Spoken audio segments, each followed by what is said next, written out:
হ্যাঁ, বড় মরকট আর আমি ভাবলাম ছোট মরকট, উল্টো খুলেছে। না তো উল্টোটা কেন খুলতে বললাম, এখানে বিলটা আছে ভ্যাম্পায়ার। ভ্যাম্পায়ার বকুলতলায় ভিড় জমেছে, বসেছে মেলা।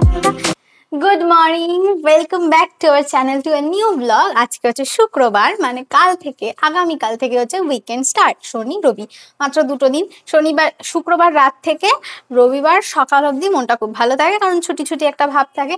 কিন্তু রবিবার রাত থেকেই একদম মন মরা মুরগির মতো হয়ে যাই আমরা। যাকে আজকে ওয়েদার আপডেটটা দিয়ে দিই। সেটা হচ্ছে আজকে ওয়েদারটা খানিকটা এইরকম, আকাশ মেঘাচ্ছন্ন, বৃষ্টি এখনই প্রায় নাববে নাববে করছে। সকাল ভোরের দিকেও বেশ ভালোই বৃষ্টি হয়েছে, সবকিছু গাছপালা ভেজা ভেজাই রয়েছে। বৃষ্টি এখনো নামবে, আকাশে যথেষ্ট মেঘ আছে। তো 3-4 দিন হলো এরকম ওয়েদারটা যাচ্ছে, যার জন্য প্রাণে বেঁচে আছি। গরমটা কম, ভালো ওয়েদার। এই বৃষ্টিটার জন্য আমরা এতদিন অপেক্ষা করেছি।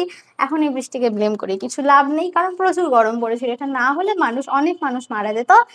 যাকে সকাল সকাল আমি আমার গ্রিন টিটা করে এনেছি, ওই ঘরে রয়েছে। ওই ঘরে প্রতিম ঘুমোচ্ছে, যার জন্য আমি এই ঘরে ব্লগটা স্টার্ট করলাম। চলো ওই ঘরে গিয়ে আমি গ্রিন টি এনজয় করি। বাই দ্য ওয়ে, অনেকদিন পর আমি চুল খুলে ভিডিও করার সাহস করেছি, তার কারণ ওয়েদারটা বেশ সুন্দর, ঠান্ডা ঠান্ডা ওয়েদার, গরম কম, ওই জন্য। আর এই যে গরম চা জিভে দিয়ে ফেলেছি, মানে মুখে দিয়ে ফেলেছি, যার জন্য জিভটা হালকা পাতলা পুড়ে গেছে। চাটা ওই জন্য রেখে একটু বসে নিয়েছি, যাতে চাটা একটু ঠান্ডা হয়। আর প্রতিম ওই যে পেছনে উল্টে পড়ে ঘুমাচ্ছে, লিটারালি পেছন উল্টে ঘুমাচ্ছে। ও মা, দেখি আমার চা খেতে খেতে প্রতিমের ঘুম থেকে ওঠা হয়ে গেছে। ঘুম থেকে উঠেছে, স্টিল বিছানায় শুয়ে ল্যাদ খাচ্ছে। ঘুম থেকে উঠেছে, ফোন দেখার হ্যাবিটটা না বড় বাজে। আমি ঘুম থেকে উঠে ফোন দেখি না, আগে আমি ফ্রেশ হই, তারপর আমি ফোনে হাত দিই। আর ওর সাথে তাল মেলালে হবে না বলেই ও শোয়াকালীন আমি বিছানাপত্র সব গুছিয়ে নিয়েছি। আর এখন যাচ্ছি আমি নিচে ওর জলের বোতলটা ভরতে। আরো কিছু কাজ আছে, আর এখানে ওর চা দেওয়া, কখন খাবে জানি না। তারপরে নিচে এসে একটা পার্সেলও রিসিভ করে নিয়েছে প্রতিম, সেটা পরে দেখাচ্ছি। আর হ্যাঁ, যেটা বলার সেটা হচ্ছে, অনেকদিন পর আমার রান্নাঘরে তোমাদের সুস্বাগতম। আজকে ডাল রান্না করছি, মুসুর ডাল নয়, অনেক দিন পর মুসুর ডাল ব্যতীত অন্য কোনো ডাল করছি। সেটা হচ্ছে অরহর ডাল। অরহর ডালটা খেতে বেশ ভালো লাগে, আমার ভালো লাগে অরহর ডাল খেতে। বেশি ভালো লাগে না সাম্বার ডাল খেতে। যাই হোক, আর এই হচ্ছে ডালের ছিঁড়ি ধোয়ার পর পুরো পাউডার গোলা জলের মতো অবস্থা। সবকিছুতেই আজকাল ভেজাল দিচ্ছে লোকজন, যাকে। আর আমার ডিস্কো কুকারটা আমি বসিয়ে নিয়েছি গ্যাসের ওপর। আর তেল সম্বন্ধে আমি বড়ই সচেতন, অল্প তেল দিয়েছি, তার মধ্যে দিয়েছি একটা আধখানা শুকনো লঙ্কা ফোড়ন। শুকনো লঙ্কাটা ভালো করে লাল লাল করে ভাজা ভাজা হয়ে গেলে তার মধ্যে অ্যাড করে দিয়েছি তেজপাতা। আচ্ছা বলো তো, যার পাতে তেজপাতা পড়ে তার কি হয়? তার খুব সুখ্যাতি হয়। আমার তো আজ অব্দি হয়নি, আমার পাতে এত শত শত তেজপাতা পড়েছে জানি না কেন। আর তারপরে আমি দিয়ে দিয়েছি হচ্ছে তার মধ্যে অল্প গোটা জিরে, বেশি না। আর তারপরে দিয়ে দিয়েছি হচ্ছে অরহর ডালটা। আমি যে রেসিপি রান্না করি না কেন, তাড়াহুড়ো থাকলে আমি শর্টকাটেই করতে চাই বাবা। আমার সময় অত থাকে না, বেশিরভাগ সময়ই যে একবার সেদ্ধ করবো তারপর ফোড়ন দেবো, অত সময় থাকে না। তবে সেদ্ধ করে ফোড়ন দিলে কিন্তু টেস্টটা অবভিয়াসলি অনেক বেশি হয়, এনহ্যান্স হয়। আর প্রেসারে সিটি মারলে একটু কম হয়। ও যাক গে, তারপর ওর মধ্যে নুন আর হলুদ দিয়ে দিয়েছি। আর এটা হচ্ছে একটা সিক্রেট টিপস, সেটা হচ্ছে ফোড়নে হিং না দিয়ে যদি সমস্ত কিছু দেওয়ার পর পরে কাঁচা হিংটা দিয়ে দেওয়া হয়, তাহলে কিন্তু হিঙের ফ্লেভারটা আরো বেশি এনহ্যান্স হয়, মানে ভালোভাবে পাওয়া যায়। তারপর আর কি, ঢাক্কান লাগাও আর সিটি বাজতে দাও। আমার তো প্রেসার করে সিটি পড়ে না, ওটাকে ওঠাতে হবে কিছুক্ষণ পর। কে আরেকটা রেসিপি দেখাই, সেটা হচ্ছে বেগুন ভাজা। বাবা বাজার থেকে নিয়েছিলাম পুচকে পুচকে বেগুন, ওগুলোকে সরু সরু করে লম্বা লম্বা করে কেটে নিয়েছে। তার মধ্যে দিয়ে দিয়েছি পরিমাণ মতো হলুদ, আর তারপরে দিয়ে দিয়েছি হচ্ছে স্বাদ মতো নুন। আচ্ছা, এই যে রেসিপিটা দেখাচ্ছি না, এইটা অনেক কম তেলে বেগুন ভাজার রেসিপি। আর তারপর দিয়ে দিয়েছি সামান্য একটুখানি চিনি। চিনিটা দিয়েছি এই কারণেই যে ভাজার সময় যদি চিনি দেওয়া হয় বেগুনে, তাহলে বেগুন যে তেলটা টানে ভাজার সময়, সেটা পরে যখন সার্ভ করা হয় তখন তেলটা কিন্তু ছেড়েও দেয়। আর তারপর দিয়ে দিয়েছি 1 টেবিল স্পুন মতো চালের গুঁড়ো, একদম সামান্য 1 টেবিল স্পুনই দিয়েছি, বিশেষ দিইনি। এতে তেলটা কম লাগে বেগুন ভাজতে। বেগুন ভাজতে এত তেল লাগে না, বড্ড গায়ে লাগে। ওই জন্য আমি এই সমস্ত ট্রিক্স অ্যাপ্লাই করি। সবটাই ইউটিউব দেখেই শেখা, নিজের কারিগরি কিছুই নয়। তারপর তেলটা ভালো করে কড়াইতে গরম হয়ে গেলে এক এক করে বেগুন ভাজাগুলো দিয়ে দেবো।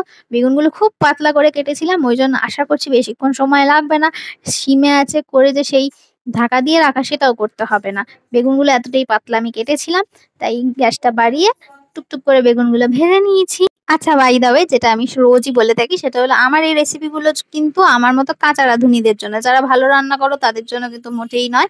আর অনেকে আমি দেখেছি বেগুন যখন ভাজার পর তেল থেকে তুলে ইনট্যাক্ট এইভাবেই তুলে নেয়, কিন্তু আমি না, বেগুনটাকে একটু চিপে তারপর তুলি যাতে তেলটা গড়িয়ে যায়।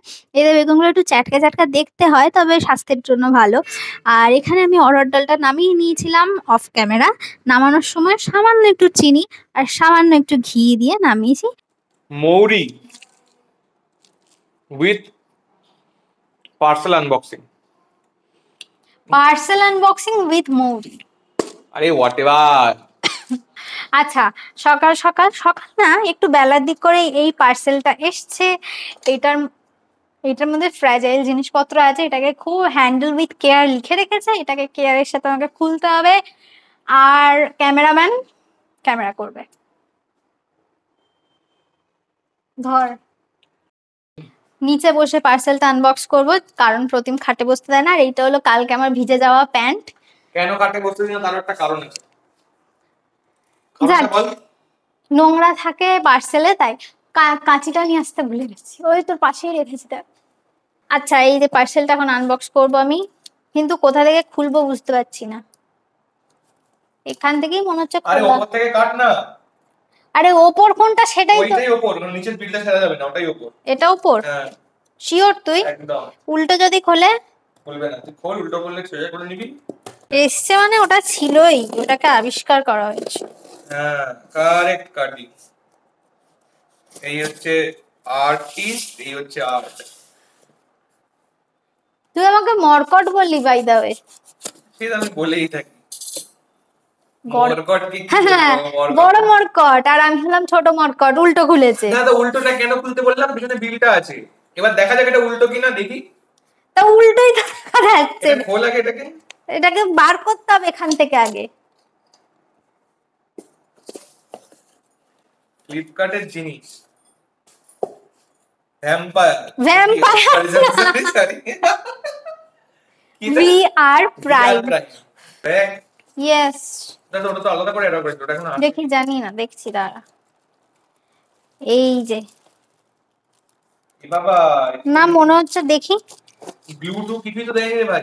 দিয়েছে দিয়েছে, ভেতরে আছে। শুধু একটাই এসেছে, এই একটার দাম অত ছিল? হ্যাঁ এটার দাম ওরকম ছিল। ওটার পরে 196 না কত দিয়ে অর্ডার করি। ও যাকে, এই হচ্ছে আমাদের বাথরুমের র্যাক। বাথরুমের র্যাক মিন্স আমাদের বাথরুমে যে বেসিনের চারপাশে বিভিন্ন রকম আমার প্রোডাক্ট রয়েছে, সেগুলোকে অ্যাসেম্বল করার জন্য র্যাক। এর গ্লুটা কোথায়? সব দিয়েছে। এই দেখ, এখানে একটা ছোট্ট পানা কি দিয়েছে বেশ। হ্যাঁ হ্যাঁ, ওটা দিয়ে টাইট করতে হয়। আমার মাথা স্ক্রুটা এটা দিয়ে। হ্যাঁ হ্যাঁ, তোর মাথা স্ক্রু অত ছোট জিনিস দিয়ে টাইট হবে কিনা সন্দেহ।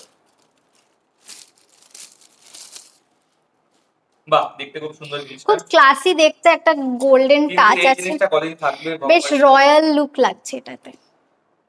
এটা থাকবে, এটাতে যদি জল না লাগে এটা থাকবে, কিন্তু জল লাগলে থাকবে এটা এক্সপেক্ট করা উচিত না। এই যে এখানে সব লিখে দিয়েছে। ও, এটা screw ফু সব। এই তো স্ক্রু দিয়ে দিয়েছে। তোমরা যদি চাও তাহলে এই র্যাকটাকে বাথরুমে, এই যে এখানে স্ক্রু দেওয়া রয়েছে, দেয়াল ফুটো করে অ্যাটাচ করতে পারো, তার জন্য স্ক্রু রয়েছে। স্ক্রু এর এসব কি বলে টেকনিক্যাল পার্টস আমি জানি না, এগুলো রয়েছে। আর যদি কেউ চাও যে দেয়ালে আমি ফুটো করবো না, ছ্যাদা করবো না, তাহলে এই যে গ্লু রয়েছে, যেরকম অ্যাডহেসিভ। হ্যাঁ, আমরা টাইলসে ফুটো করতে চাই না, তার কারণ হচ্ছে ওই ফুটো দিয়ে পিঁপড়েরা ঢোকে, ওর মধ্যে বাসা বানায় এবং পুরো বাথরুম পিঁপড়েময় হবে, ওই জন্য glue is the best option.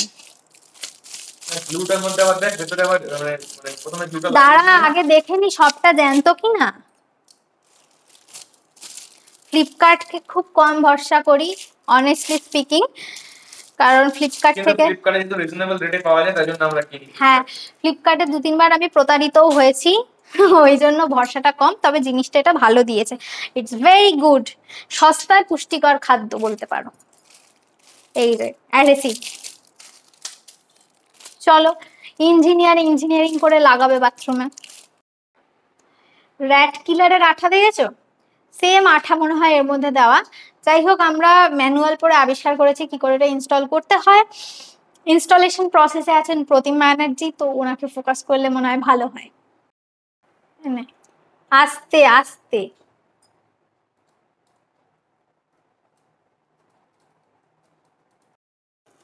তো তোমাদের যেটা বলা হয়নি সেটা হচ্ছে এই যে এই দুটো র্যাক আমরা কিনেছি, এটা সেট অফ 2।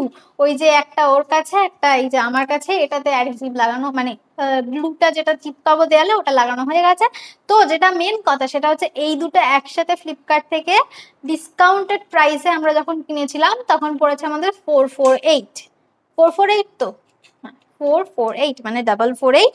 তো সস্তায় এটা পুষ্টিকর খাদ্য, কারণ বাথরুমে স্টে করবে জানি না কতদিন স্টে করবে, বা এতে কোনো ধরনের জং ধরবে কিনা তাও বুঝতে পারছি না। জং ওই জন্যই অ্যাডহেসিভ লাগাই, জং ধরলে খুলে ফেলে দেবো। এক্স্যাক্টলি, কারণ আমরা ট্রায়াল এন্ড এরর করতেই থাকি বাথরুমে, ওই জন্যই আমি মানে অল্প দামের মধ্যে কিনেছি, যাতে পরে খুলে নেওয়া যায় যদি পছন্দ না হয় একই মডেল। তো দেখা যাক, আমার তো মনে হচ্ছে এটা 1.5-2 বছর আরামসে যাবে, আশা করা যায়। আমাদের বকুলতলায় ভিড় জমেছে, বসেছে মেলা, দেখতে যাব আমি তুমি। ইয়েস, দাঁড়া আমি ঢুকি বাথরুমে, নাহলে কি করে দেখাবো সবাইকে। স্ট্রেট আছে। কোথায় লাগাবে? এই দেয়ালে, এই দেয়ালে। হ্যাঁ, কারণ জলের সংস্পর্শে আমি রাখতে চাইছি না, তার কারণ এটা কতদিন স্টে করবে তো বুঝতে পারছি না, না ব্যাকা হচ্ছে না যায়। ফেবিকুইক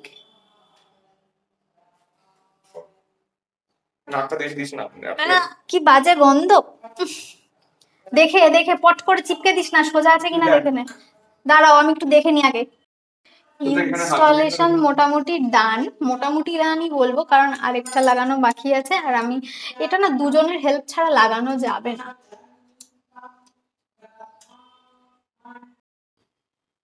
এখন এখানে সাজানো গোছানো গুলো চলছে, যেগুলো আমি রাখতে চাই। ভালো করে মুছে নিতে হবে, জল জল জমে রাখলে সর্বনাশ হয়ে যাবে।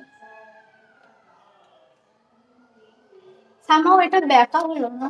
আরে দূর, তোর ব্যাকা ওইটা করতে গিয়ে আর সোজা করতে গেলে আর হবেই না ওটা। বেশি ওখানে ওয়েট দিস না, উপরেরটাতে ওয়েট দে ম্যাক্সিমাম। কেন?